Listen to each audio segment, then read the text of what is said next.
The ability to experience childbirth with ease, control, and effectiveness is possible by using the Alexander Technique. I'm Eileen Troberman, and I've been teaching this effective technique for more than 30 years. This is Preggy Pals, episode 36. Today we're continuing our series on childbirth preparation methods. The Alexander Technique may be a new concept for many of our moms-to-be, but the practice has been around for a long time.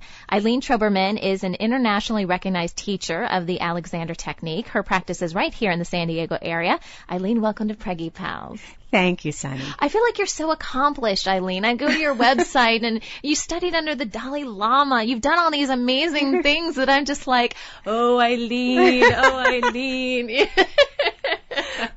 Well, I would say in the Alexander Technique, in the field of movement education and movement awareness, I've been studying it a long time. And what is your background? Because it said on your website that you came to the Alexander Technique through, was it acrobatics? Well, actually, really through acting. Through acting, yes, okay. When I was younger. Okay. I haven't done it since. So how long? You've been teaching for over 30 years? Yes. Wow. Yeah. So you know this technique pretty well, huh? Yes, I started studying it in 1978. Okay. Wow. Okay, so let's just dive into this. So what is the Alexander Technique? How would you explain it to someone who's never heard of it before? Well, we all have ways that we call it using our bodies, ways we hold our bodies and we don't even realize it. It seems like it's just us. You know, some people pull their shoulders in and up, some people slump a little, some people hold themselves up and stiffen. There's all kinds of different patterns, and then there's patterns we use to get into movement. A lot of times if we're just going to get out of a chair, we'll tighten our neck and compress our head and body just to stand up. So there's these habits of movement that we do, and then there's habits that just stay in our body because we're so used to them. Mm-hmm. And we carry those around, and those are all pressure and tension on our joints and pressure and tightness in our muscles. And we don't realize we're doing them, so we don't have as much ease in our muscles and freedom in our joints. And we also feel a lot of stress all the time with these habits, and they become our bottom line, our level that we're used to. So in the Alexander Technique, what you learn to do is you learn to undo those. You learn a way you yourself can recognize them, troubleshoot them, and undo them, so your normal level, your bottom line, becomes much easier, much lighter, much freer. Your stress level is easier.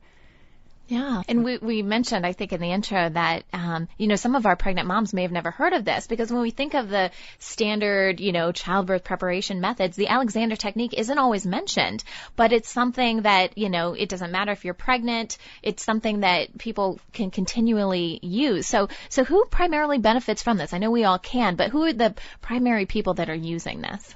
Most people come to it because of some kind of discomfort. Some back pain, neck pain, shoulder tightness, a lot of stress in their lives, poor posture, carpal tunnel, hip pain. People come to it for that reason quite often, and also performers, musicians come to it too. Once they learn to play their instrument, then it's up to how they can coordinate their body very easily and proficiently in terms of how well they play. Yeah. Wow. Well, I saw something on your website. And actors again. Also, it's required at all the great acting schools around the world. Really? Yeah.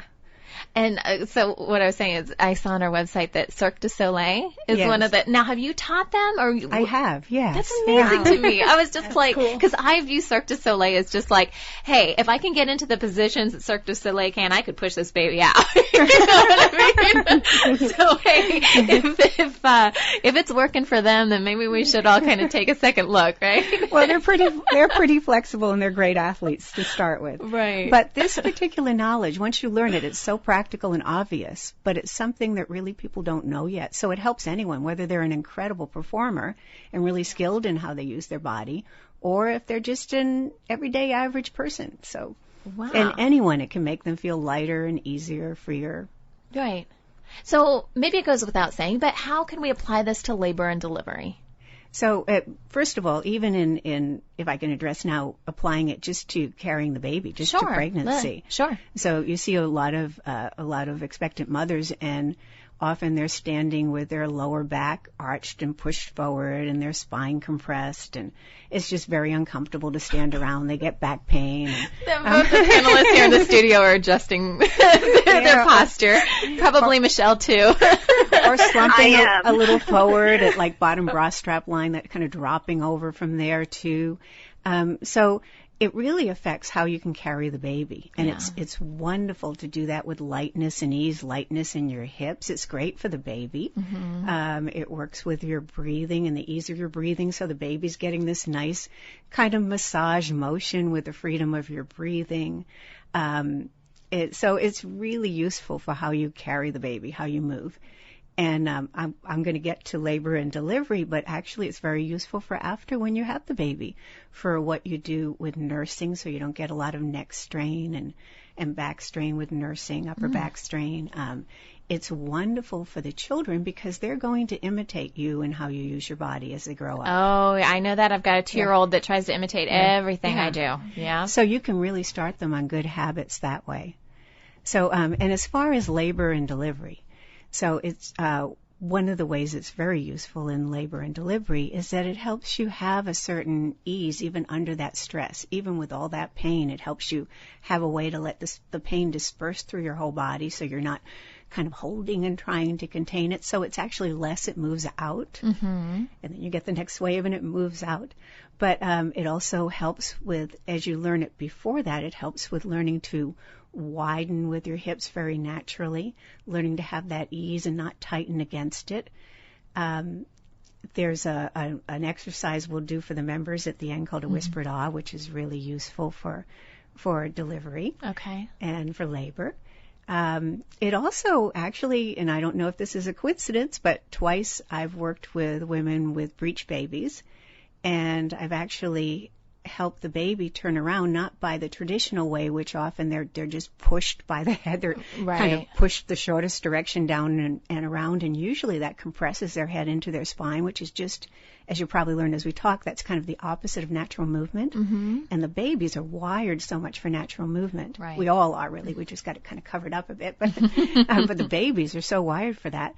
And so just by a very, very slight, not a push at all, not even any pressure, a slight direction, a suggestion of a release of the baby's head a little bit away from the top of its spine so that its whole body follows that. And twice the babies have turned around the next evening or so, just gone all the way up, around, and over, following their head. Letting their bodies follow their head, which is the natural way they're wired to move anyway. So I don't know if those were coincidences or who knows. But well, when your baby's turned around, I think you'll do anything to try to get it in the right position. So yeah, for sure. So are we primarily talking about breathing when it comes to the Alexander technique? No. But that we talk about that, but really it's a lot about just how to recognize what you're doing with your body. It's like when the refrigerator's on or something and you hear it turn on, and then you don't hear it anymore. Yeah, you tune it out. Yeah. Our nervous system just recognizes difference. Hi, Michelle? Hi, yes. I had a question just on what you're just saying.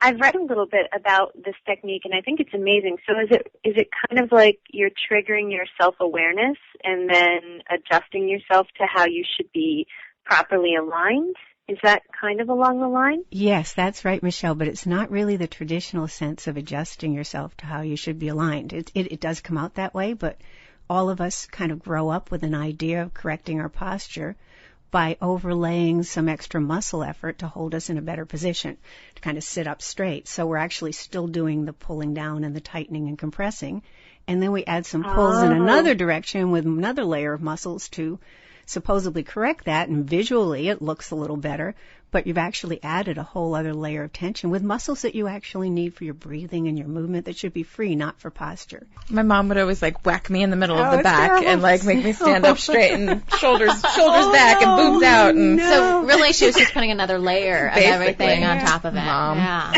Doing it all wrong. Yeah. And you'll be surprised, shoulders back is really not the way to go. Yeah. They're not going to slump forward either. They're just going to release out and widen. Okay, so if we end up using the Alexander technique during, let's just say, labor and delivery, what results can we expect? I mean, are we talking about a pain-free labor? What has been your experience? You know, because that's what we want, right? Let's just be real. We want magic. We want magic to happen.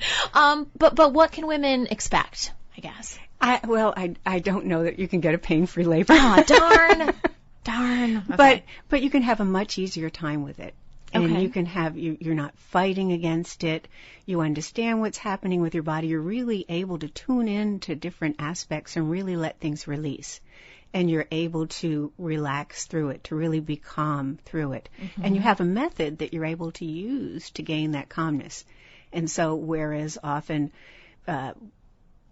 moms will just kind of tighten up a whole lot during the intense cramping. Mm-hmm. There's a way you can actually learn to release through that. And then it just moves through you much more freely because even though it's one part cramping up, everything coordinates with it. So you're getting that whole coordination to ease with it. Okay. So it won't be, there's still labor pains, but it makes it much easier and the delivery's easier. Uh-huh. You're just not fighting against it and tightening. You understand how to release. Right. You know, you've got that mental ability and that awareness of your body, so you can just do that. Yeah. So can this technique be used with other childbirth methods? Sure. Yeah. Anything. It can be used with anything. It's just really, it's so basic to everything. It's how you use your body when you're doing anything else. I just love that you can continue to use, I mean, I feel like there's so much buildup and we take these childbirth classes to learn how to give birth, you know what I mean? And then the birth is over and you're like, wow, I mean, maybe it worked, okay? But I love that you can apply this in so many different ways. I don't hear about people doing hypnobirthing or, you know, the Bradley method outside of childbirth. So I like when things can be repurposed. And I feel like I'm really getting my money out of something.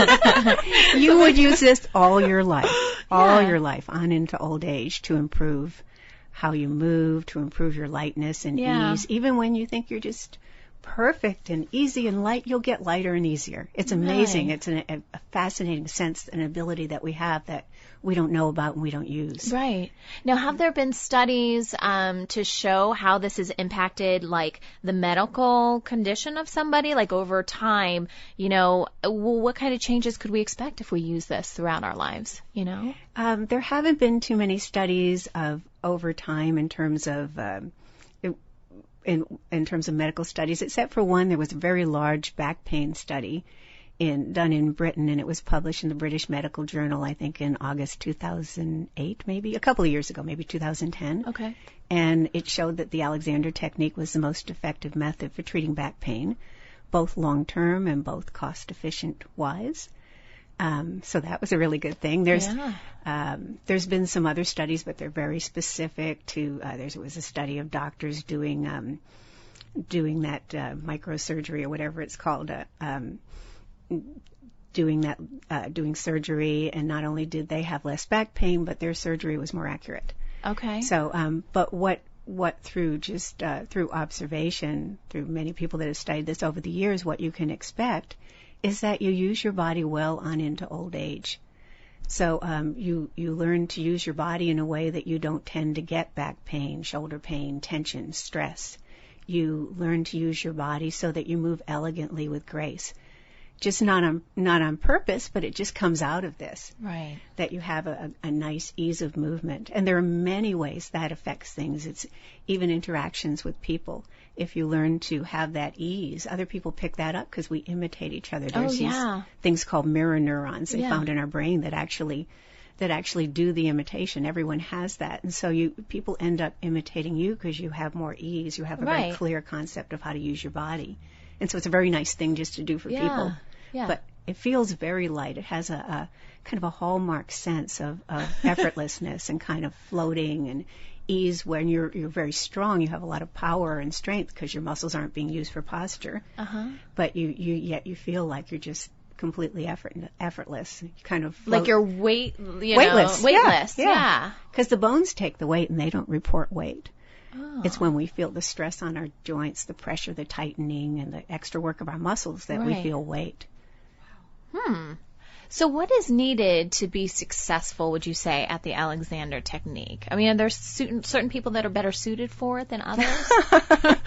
Just on their own personalities or something. That's what I'm thinking. Well, to tell you, I was a very slow learner. I suppose I probably have one of the worst personalities for it, but I turned out all right. There are people that pick it up more quickly. There are people like me that are slower, maybe none as slow as I was.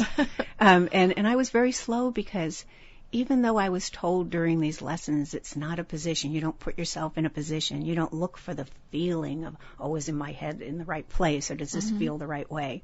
I was told this throughout my Alexander lessons, particularly in the beginning, all the time.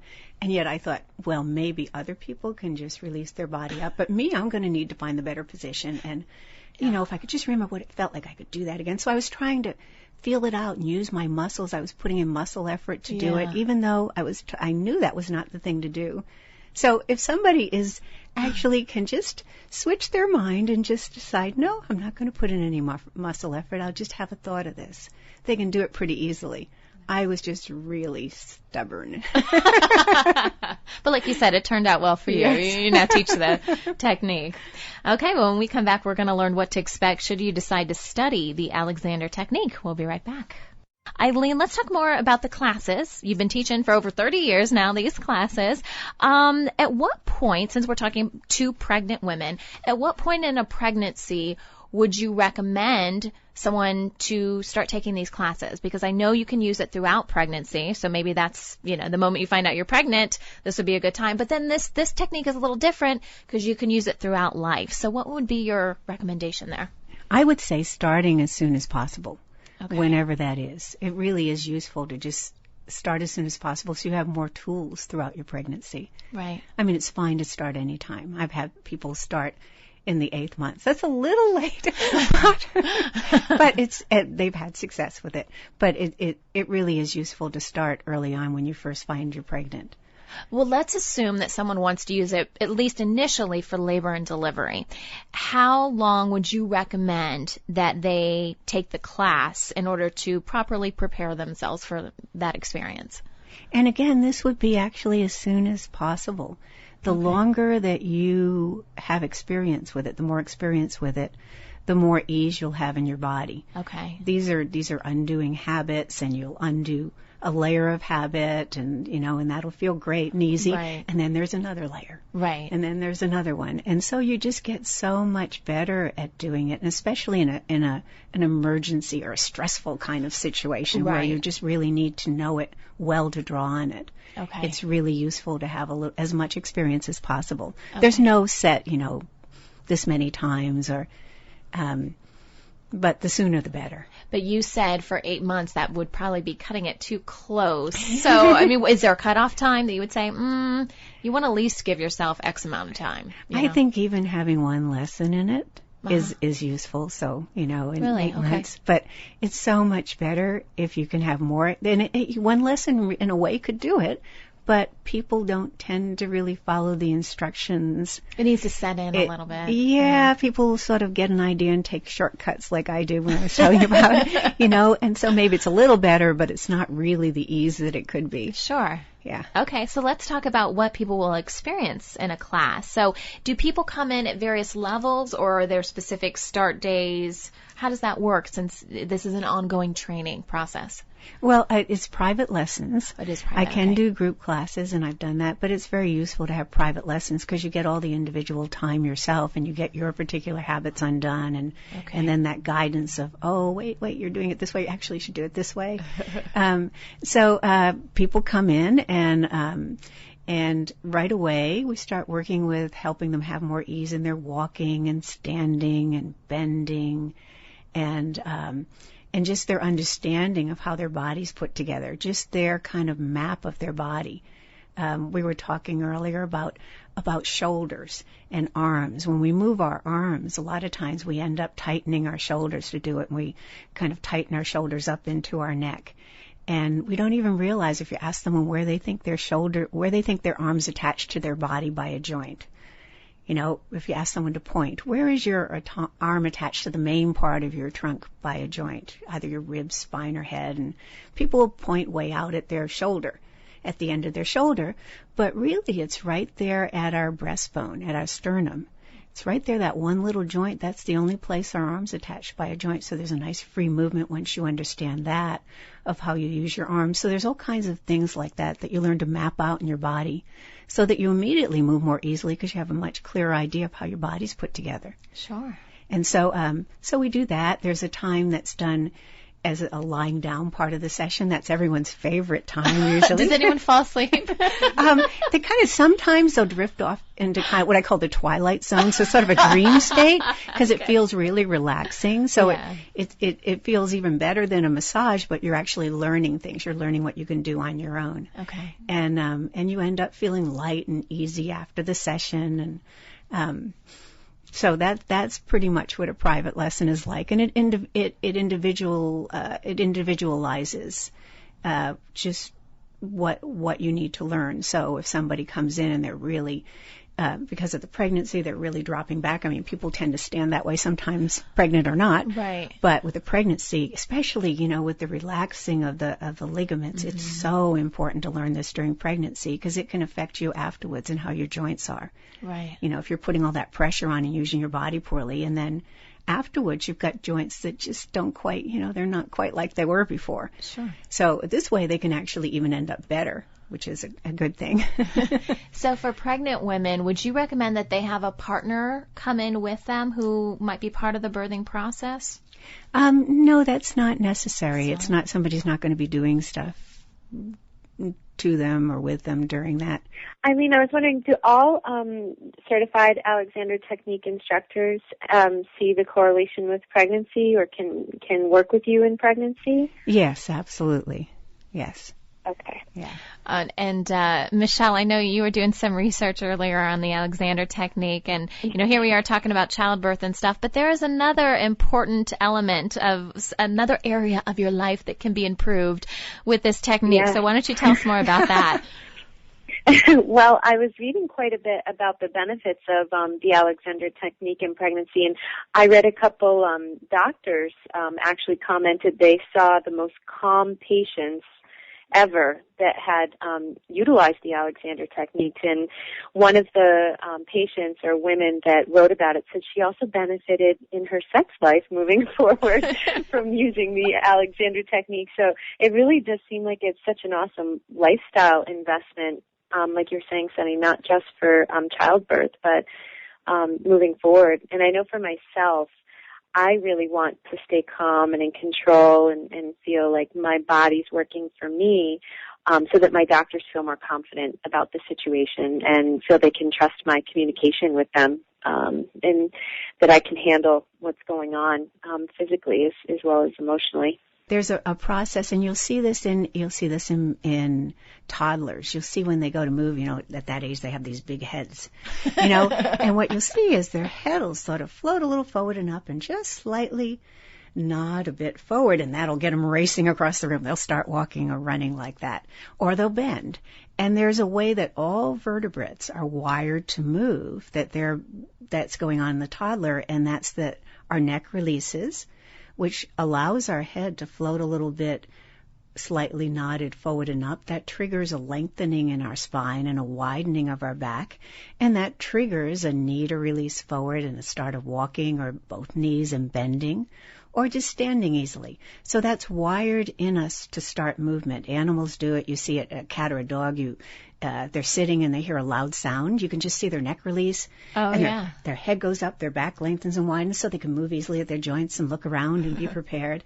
And we're wired for that. But we walk around in the opposite. We live our life sort of in the opposite, the startle pattern, where our neck tightens and our head compresses down into the back of our spine and our spine shortens and our back narrows and we stiffen our knees. And so this pattern of undoing that is just what naturally happens when you cancel that pattern of tightening. When you give a signal to cancel that, when you recognize it and cancel it, your neck will release and your head will float a little forward and up. It's kind of like our heads are, if they were football shaped and they were standing on end, that kind of the top would lengthen that way. People think of their heads going up, and often they bring their face up. So their whole head's going back and down.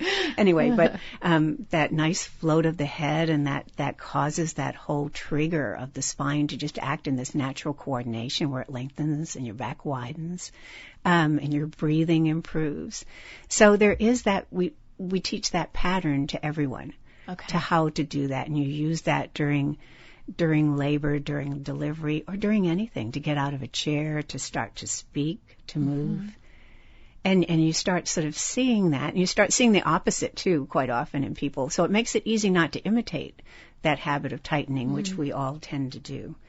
And it's so great for the kids if you can do that for your children, if you can actually have that easy use of your body. They pick that up instead of the other thing when they want to imitate and feel like mom. Eileen, what resources would you recommend that our listeners check out? I mean, they're listening to this episode. Maybe they want some more information. Are there sites? Are there books? What would you recommend? So on my site, I have some little instructional excerpts of videos. So just for free, you can just go. It's alexandertechniquesandiego.com, and that's all spelled out. Except for the dot, of course. and if you go to the video link, you can see those. And then there's also there's a book on pregnancy in Alexander. I brought it here. Oh. And it's by Alana Mockover and Angela and Jonathan Drake. There's a website you can go to look up a teacher in your area. Oh, what's that? It's amsatonline.org.